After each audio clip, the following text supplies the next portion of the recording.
Health Hats, the podcast. You're working with different groups. How do you think about group, team, organization, governance? Yeah. I think one thing is to think about what decisions need to be made, because I think so much of governance comes from decision making. What are the decisions that need to be made?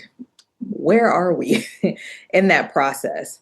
Understanding the things that are given, right? Like these are things that just are. And so when I think about governance, those are the things that I think about. And then deciding, how are we going to make decisions? Is it voting? Is it consensus? Is it talking it out until we're unanimous on it, which is different from consensus, because consensus is I like it or I can live with it. And if I really disagree, here's why, and talking that through. So I think that plays a large role. But I also think it depends on the ethos of the group. What's the vibe that you're going for? Do you want something really formal and rigid? Or do you want something that is a bit more amorphous and it can flow? But the other thing is that there has to be time dedicated to deciding how are we going to do this together. And what's at stake if we don't? And recognizing, especially when there are groups coming from different sectors, different organizations, different parts of the community, also understanding, why are we in the room? What's our why? And how is it connected to what we're trying to do collectively? And so you'll hear me say collectively, collaboratively, co-design a lot, but really that's how we have to do it. Because yes, you can make decisions and things can go fast, but is the idea fast or is the idea to get to what you want?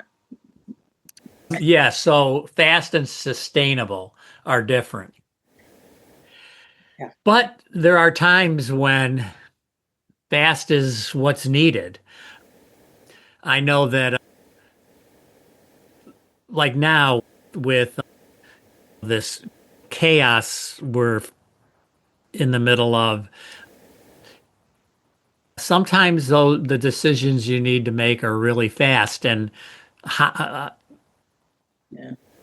the more I think that we can think ahead, that this is what we're going to do if we get to this, or here are our principles, that if we're going to need to make quick decisions, they're going to be based on these principles, and then take the time to come up with those principles before you're faced with that, which is sometimes you can do and sometimes you can't.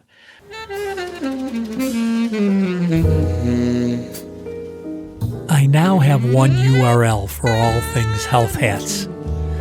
That's linktree/Health Hats, spelled linktr.ee/Health Hats, one word, to subscribe for free or with a contribution through Patreon. You can access show notes, search the 600 plus episode archive, and link to my social media channels. Your engagement by listening, sharing, and commenting makes quite an impact. Please visit linktree/Health Hats. Thank you. I think you said something key there, and that you said being proactive. Yeah. Because when you're trying to be responsive, you don't have time to be proactive. And so I'm reminded of something this woman used to say to me: slow is smooth and smooth is fast. And so sometimes if you go slow at the beginning, take a little bit of time and really thinking strategically. I was saying this the other day as I was facilitating a strategic planning, is good chess players think 7 to 8 moves down the board. So at the beginning of our work together, how can we be thinking 7 to 8 moves down the board? Because we know we're going to disagree and some stuff is going to come up. So if we can make that decision now, when it comes time to be responsive, we've already built that muscle because we've been doing it together and doing low stakes things together early on to build that muscle too. So who's going to be listening to this? Who listens to me? People who are advocates, activists, movers, shakers in improving the health of people, of themselves, their families, their communities. One of the things I think that group of people is probably interested in is the challenge of balance. Mm.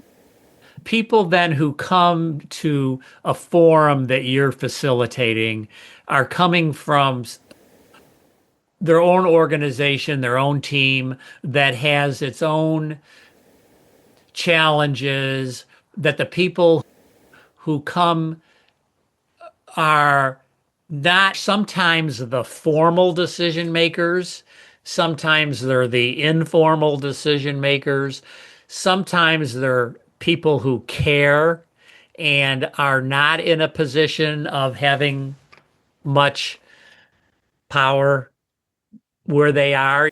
It's like, how is it that a representative gets a seat? Yeah. Yeah. When I think about coalition work in particular, Yeah. especially if I'm thinking about like the steering committee or the group that's really making decisions for this coalition and it's representing a variety of organizations, the question is before you come into the room or send somebody in the room, what authority do they have to make decisions or to speak or represent on behalf of your organization, on behalf of your group? Because if you're sending an intern Right. to a coalition and they don't have any of the broader context, they're not allowed to make decisions. You not only you've essentially wasted their time. Yeah, they might learn something, but you're wasting the time of the group and slowing things down, especially then if you're going to want to come in later. And so I think one, understanding why, when you're bringing people together to do any sort of work together, what's the why? Why is it there? And then why is that important to each person, each organization represented to show up there? And how will it help them get to their goals? Because even though we want to be collective and we're working together, in the back of our mind, we're thinking of our own goals and what we're supposed to achieve. How does what we might do together impact and support my goals, your goals, the goals of the folks to the left and the right of me? And so really thinking about that. And there's a shift in mindset too. There's a shift in mindset in that if we keep doing things the way we've always done it, we're going to get what we always got. And it was designed in that way.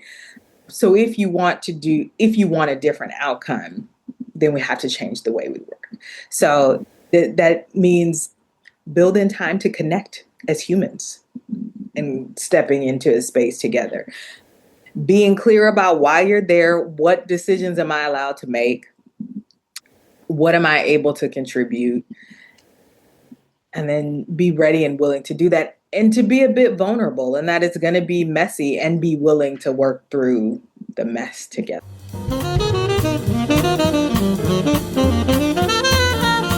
I host, write, and produce Health Hats the podcast with assistance from Kayla Nelson and Leon and Oscar Van Leeuwen. Music from Joey Van Leeuwen. I play Barry sax on some episodes alone or with the Lechuga Fresca Latin Band.